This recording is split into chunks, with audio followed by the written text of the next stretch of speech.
Hello বন্ধুরা, তোমাদের প্রিয় চ্যানেলে স্বাগতম। ভুল করেও এমন জল দিও না, পুরো ঘর গরিব হয়ে যাবে, ঘরে দারিদ্র্য আসবে। তুমি কি জানো, ঘরের সামান্য জলও তোমার জীবনে বড় সংকট ডেকে আনতে পারে। ছোট্ট একটা ভুল তোমার ঘরকে দরিদ্র করে তুলতে পারে এবং মা লক্ষ্মীও তোমার উপর রাগ করতে পারেন। শাস্ত্র অনুসারে তুলসী মাতার পূজায় যদি কিছু বিশেষ নিয়ম না মানা হয়, তাহলে তা আপনার জীবনে বিপর্যয় ডেকে আনতে পারে। এছাড়াও মহিলাদের ভুল করেও তুলসীকে জল দেওয়া উচিত নয়, এটি করলে ঘরে দারিদ্র্য এবং শান্তি বিরাজ করতে পারে। সর্বোপরি বাস্তুশাস্ত্রের কোন নিয়ম আপনার জীবনকে সুখী করে তুলতে পারে এবং ঘরকে সম্পদে ভরিয়ে দিতে পারে। এই গোপন রহস্যগুলি জানতে ভিডিওটি শেষ পর্যন্ত দেখুন, কারণ তুলসীর কৃপায় প্রতিটি পাপ মুছে ফেলা যায় এবং আপনার হৃদয় সাফল্যে পূর্ণ হতে পারে। আমরা জানব যে ভুল করেও তুলসী মাকে কখনো অর্পণ করা উচিত নয়, অন্যথায় ঘর দরিদ্র হয়ে যায়। তুলসীর সাথে সাথে মা লক্ষ্মীও ক্রুদ্ধ হন। তাই সম্পূর্ণ তথ্যের জন্য ভিডিওটি শেষ পর্যন্ত দেখুন। শাস্ত্র অনুসারে যেখানে তুলসী গাছ থাকে, সেখানে স্বয়ং দেবী লক্ষ্মী স্থায়ীভাবে বাস করেন। আসুন আমরা আপনাকে বলি যে ব্যক্তি তুলসীর পূজা এবং যত্ন সঠিকভাবে করেন, তার ঘরে এবং ভক্তদের মধ্যে দেবী লক্ষ্মী সর্বদা তার স্থান করে নেন। আসুন আমরা আপনাদের সকলকে বলি যে তুলসী সম্পর্কিত আজকের ভিডিওটি আপনাদের অনেক উপকার করবে। বন্ধুরা, তুলসীতে কোন জল ঢালা উচিত নয় এবং তুলসীর মূলে কোন জিনিস রাখা উচিত নয়, আজকের ভিডিওতে আমরা আপনাদের এমন কিছু জিনিস জানাব যা আপনাদের জানা খুবই গুরুত্বপূর্ণ। যদি আপনি এই জিনিসগুলি অনুসরণ না করেন, তাহলে আপনার জীবনে অনেক সমস্যার সম্মুখীন হতে পারে। যদি আপনি এই জিনিসগুলি অনুসরণ করেন, তাহলে আপনি জীবনে আরও অনেক উপকার পাবেন। তাই আজকের ভিডিওতে আমাদের জানান। এর পাশাপাশি যদি আপনি এই জিনিসটি তুলসীর নিচে বেঁধে রাখেন।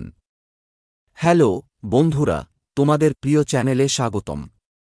ভুল করেও এমন জল দিও না, পুরো ঘর গরিব হয়ে যাবে, ঘরে দারিদ্র্য আসবে।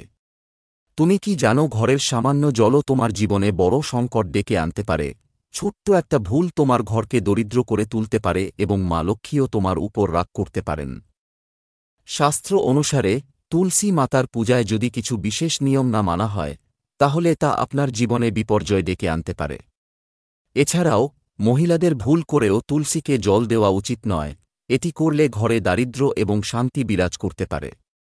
সর্বোপরি বাস্তুশাস্ত্রের কোন নিয়ম আপনার জীবনকে সুখী করে তুলতে পারে এবং ঘরকে সম্পদে ভরিয়ে দিতে পারে।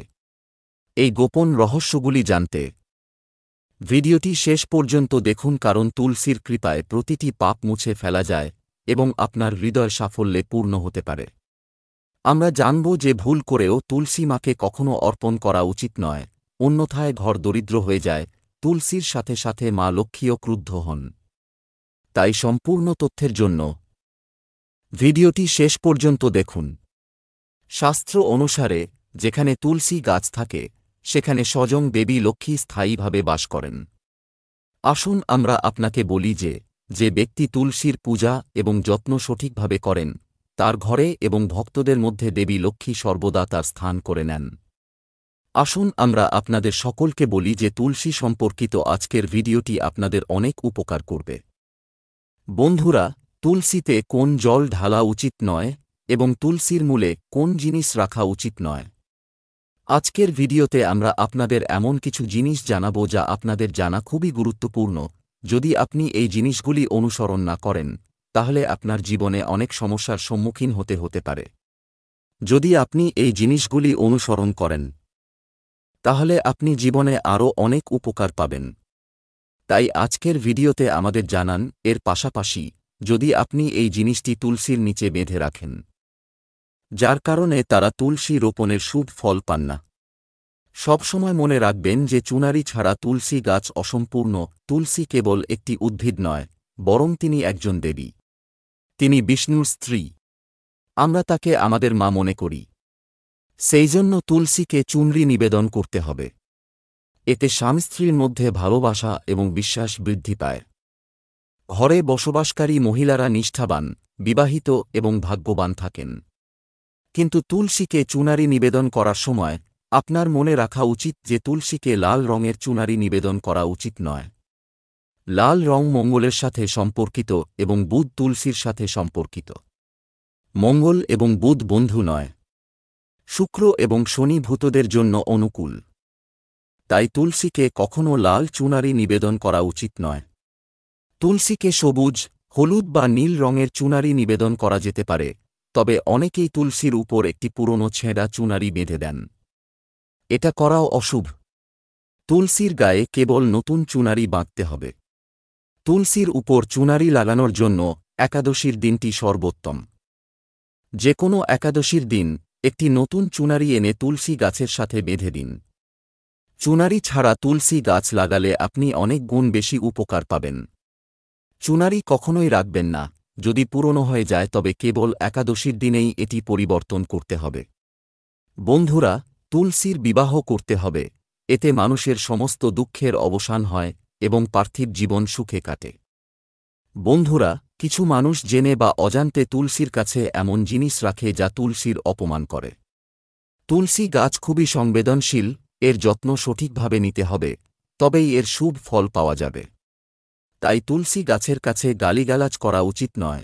ভুল করেও তুলসীর কাছে জুতা, চপ্পল বা ঝাড়ু মোছা উচিত নয়। তুলসী গাছ আছে এমন জায়গার কাছে থুথু দিলে মারাত্মক বিপর্যয় ঘটে বলে স্বীকৃত। তুলসী গাছের কাছে জলভর্তি পাত্র রাখা উচিত নয়। তুলসী গাছের কাছে প্রদীপ জ্বালানোর পর সেখান থেকে প্রদীপটি সরিয়ে ফেলতে হবে। কারণ তুলসী গাছের নিচে নিভে যাওয়া প্রদীপ রাখা অশুভ বলে মনে করা হয়। তুলসী গাছ যেখানে রাখা হয় সেই জায়গাটি সর্বদা পরিষ্কার রাখা উচিত। তাই তুলসী গাছের কাছে নিয়মিত পরিষ্কার পরিচ্ছন্নতার যত্ন নিন। তুলসী গাছে শিবলিঙ্গ এবং গণেশের মূর্তি রাখা উচিত নয়। এছাড়াও তুলসীর পাত্রে অন্য কোনো ধরনের গাছ লাগানো অশুভ। তুলসী গাছের কাছে কাপড় শুকানো উচিত নয়, অন্যথায় কাপড়ের নোংরা পানি তুলসী গাছের উপর উঠতে পারে। মনে রাখবেন, নখ দিয়ে তুলসী গাছ উপড়া উচিত নয়, এতে তুলসী গাছের অপমান হয়। তুলসী পাতা শুকিয়ে গেলে এবং পড়ে গেলে সেগুলো আবর্জনায় ফেলা উচিত নয়। তুলসী গাছের মাটিতে ওই জিনিসগুলো পুঁতে ফেলো। রবিবার তুলসী পাতা ছিঁড়ে ফেলা উচিত নয় এবং রবিবার তুলসীকে জল অর্পণ করা উচিত নয়।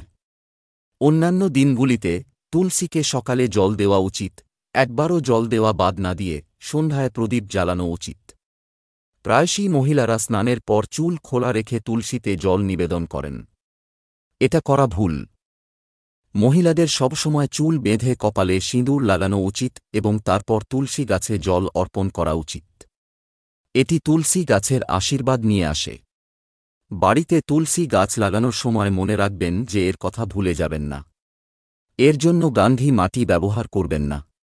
তুলসী গাছের জন্য শ্মশান বা নোংরা জায়গার মাটি কখনই ব্যবহার করা উচিত নয়। এতে মা তুলসী রেগে যান এবং তিনি তা শুকাতে শুরু করেন। তুলসী গাছ কখনোই নোংরা জায়গায় লাগানো উচিত নয়, যেমন তুলসী গাছ কখনোই ড্রেন বা বাথরুমের কাছে রাখা উচিত নয়, অন্যথায় নোংরা পানি তুলসী গাছে পড়তে পারে যা খুবই অশুভ বলে মনে করা হয়। ঘরে তুলসী গাছ কখনই শুকিয়ে যাওয়া উচিত নয়। শাস্ত্রে বিশ্বাস করা হয় যে তুলসী গাছ শুকিয়ে গেলে অকাল মৃত্যু হয়। ঘরে তুলসী গাছ শুকিয়ে গেলে ঘরের সুখ সমৃদ্ধি শেষ হয়ে যায়। শুকনো তুলসীতে মা লক্ষ্মী বাস করেন না। বাস্তুশাস্ত্র অনুসারে যদি তুলসী গাছ শুকিয়ে যায় তবে এটি আসন্ন কোনো দুর্যোগ বা দুর্ঘটনার লক্ষণ। তাই তুলসীর সঠিকভাবে যত্ন নেওয়া উচিত এবং এটিকে সবুজ রাখা উচিত। তুলসীতে কোনো ধরনের রাসায়নিক দ্রব্য মেশানো উচিত নয়। শুধুমাত্র খাদ্যদ্রব্য এবং গোবর ব্যবহার করা উচিত। এছাড়াও তুলসীতে যেন মাকড়সার জাল বা পোকামাকড় না থাকে সেদিকে খেয়াল রাখুন। লক্ষ্মী এমন স্থানে বাস করেন না। শাস্ত্র অনুসারে স্নান না করে তুলসীকে জল দেওয়া উচিত নয় এবং চটি ইত্যাদি পরে তুলসী পোড়ানো উচিত নয়। তুলসীকে জল দেওয়ার সময় মনে রাখবেন যে জল আপনার পায়ে না পড়ে, এতে তুলসীর অপমান হয়। শ্রীকৃষ্ণ বলেন যে প্রতিদিন তুলসী দর্শন করলে মানুষ স্বর্গ লাভ করে এবং তুলসী পাতা খেলে তার সমস্ত পাপ বিনষ্ট হয়। তুলসী গাছ সবসময় বাড়ির সামনে লাগানো উচিত। পূর্ব বা উত্তর দিকে এটি রোপণ করা সবচেয়ে শুভ। যদি তুলসীর পাত্রে অন্য গাছ জন্মে তাহলে সেগুলো সময়মতো তুলে ফেলা উচিত। যদি অন্য তুলসী গাছ থাকে তাহলে এই গাছগুলি অন্যদের দান করা উচিত। কথিত আছে যে যখন ঘরে একাধিক তুলসী গাছ নিজে নিজেই বেড়ে উঠতে শুরু করে তখন মা লক্ষ্মীর আগমন হয়। তুলসীর কাছে কখনই কাঁটাযুক্ত গাছ রাখা উচিত নয়, এতে মা তুলসী রাগান্বিত হন। তুলসীর কাছে মরুভূমির গাছপালা রাখা খুবই অশুভ বলে মনে করা হয়। এই ধরনের গাছপালা নেতিবাচক শক্তি নির্গত করে। শাস্ত্রে বলা হয়েছে যে যেসব গাছে সবুজ কুঁড়ি জন্মায় না বরং কাঁটা জন্মায়, সেই সব গাছ কখনোই তুলসীর কাছে রাখা উচিত নয়। ঘরের কোথাও মরুভূমির গাছপালা রাখা উচিত নয়। এই গাছপালার কারণে ঘরের পরিবেশ নেতিবাচক হয়ে ওঠে। অনেকেই ঘরে সাজসজ্জার জন্য ক্যাকটাস গাছ রাখেন। এটা করা একেবারেই ভুল। ভুল করেও তুলসীর কাছে ক্যাকটাস গাছ রাখবেন না। এটি তুলসীর সম্পূর্ণ ইতিবাচক শক্তি ধ্বংস করে দেয়। কিন্তু শাস্ত্রে কলা গাছের বিশেষ গুরুত্বের কথা উল্লেখ করা হয়েছে। তুলসীর কাছে কলা গাছ লাগালে অনেক গুণ বেশি উপকার পাবেন। কলাগাছে ভগবান বিষ্ণু বাস করেন। তুলসীর কাছে এটি লাগালে ঘরে সুখ ও সমৃদ্ধি আসে। এছাড়াও লক্ষ্মী সেই স্থানে আসেন যেখানে ভগবান বিষ্ণু থাকেন। বন্ধুরা, তোমাদেরও তুলসী গাছে শালিগ্রাম রাখতে হবে। তুলসীর পাত্রে শালিগ্রাম রাখলে আপনি তুলসীর আরও বেশি শুভ প্রভাব দেখতে পাবেন। শালিগ্রামকে ভগবান বিষ্ণুর নিরাকার রূপ হিসেবে বিবেচনা করা হয়। এটি একটি কালো পাথর যা অনন্য এবং মূল্যবান বলে বিবেচিত হয়। তুলসীর পাত্রে রাখলে আপনার ঘর থেকে সমস্ত নেতিবাচক শক্তি ধ্বংস হয়ে যাবে। বিশ্বাস করা হয় যে শালিগ্রামেও অল্প পরিমাণে সোনা থাকে। এই পাথরটি উত্তরের গণ্ডকী নদীতে পাওয়া যায়। তাই তুলসী গাছে শালিগ্রাম রাখলে ভগবান বিষ্ণুর পাশাপাশি মা লক্ষ্মীর আশীর্বাদও পাবেন। তোমার ঘরে কখনোই সম্পদের অভাব হবে না। পুরনো প্রবাদ অনুসারে যে ঘরে শালিগ্রাম থাকে সেই ঘরগুলি যতটা ভালো ততটাই ভালো। প্রতিদিন শালিগ্রাম দর্শন ও পূজা করলে সকল প্রকার জাগতিক সুখ লাভ হয়। যেহেতু এটি সসৃষ্ট, তাই এর প্রাণ প্রতিষ্ঠা করার কোনো প্রয়োজন নেই। যদি এটি তুলসীর কাছে রাখা হয় এবং প্রতিদিন পূজা করা হয়, তাহলে ব্যক্তির অর্থ সংক্রান্ত কোনো সমস্যা হবে না। কোন সমস্যা নেই। বিষ্ণু পুরাণ অনুসারে মৃত্যুর সময় শালিগ্রামের পাদ অমৃতের জল সমস্ত সমস্যা থেকে মুক্তি দেয়। মৃত্যুর পরে সে বৈকুণ্ঠে যায়। এই পায়ের অমৃত ঔষধের মতো, যে কেউ এটি গ্রহণ করে সে মোক্ষ লাভ করে। কিছু লোক পায়ের অমৃত গ্রহণ করে এবং তাদের হাত দিয়ে মাথা ঘষে, কিন্তু শাস্ত্রে তা করার কথা বলা হয়নি। পায়ের অমৃত সর্বদা ডান হাতে ভক্তি সহকারে গ্রহণ করা উচিত। তবে শালিগ্রাম বাড়িতে আনার সময় মনে রাখবেন এটি যেন আসল হয়। আজ বাজারে অনেক ধরনের শালিগ্রাম পাওয়া যায়, যার পূজা করেও কোনো ফল পাওয়া যায় না। বাড়িতে কেবল একটি শালিগ্রামের পূজা করা উচিত। প্রাচীনকালে বলা হয়ে থাকে যে শালিগ্রামের পূজা ভগবান বিষ্ণুর মূর্তির চেয়ে অনেক ভালো। শালিগ্রামের পূজায় শালিগ্রামে চন্দন লাগিয়ে তুলসী পাতা রাখতে হবে। শালিগ্রামকে প্রতিদিন পঞ্চামৃত দিয়ে স্নান করানো উচিত। এটি করলে সকল মানুষের পাপ বিনষ্ট হয়। শালিগ্রাম ধনাত্মক এবং সপ্তম গ্রহের প্রতীক। শেষ গুরুত্বপূর্ণ বিষয় হল সকালে ঘুম থেকে ওঠার পর অবশ্যই এই জিনিসটি খাওয়া উচিত। এটি নিশ্চিত করবে যে সারা জীবন অর্থের অভাব হবে না। সারা বছর ধরে সম্পদ এবং সমৃদ্ধির জন্য আপনাকে দৌড়াদৌড়ি করতে হবে না। ভগবান শ্রীকৃষ্ণ বলেছেন যে যদি কেউ খুব ভোরে এই একটি জিনিস খায় তাহলে তার ঘরে ধনসম্পদ ও সমৃদ্ধি খুব দ্রুত আকৃষ্ট হয়। সেই ব্যক্তি রাতারাতি দেবী লক্ষ্মীর আশীর্বাদ লাভ করেন। বন্ধুরা, তোমরা প্রায়ই মানুষকে অভিযোগ করতে শুনেছ যে দারিদ্র্য এবং অর্থের অভাব তাদের ঘর থেকে দূরে সরে যাচ্ছে না। দিন দিন তাদের টাকার অভাব হচ্ছে। হয়তো তোমার সাথেও এই সব ঘটছে, কিন্তু তুমি এই সবের পেছনের কারণ জানতে পারছ না। কারণ হল তোমার কিছু ভুল।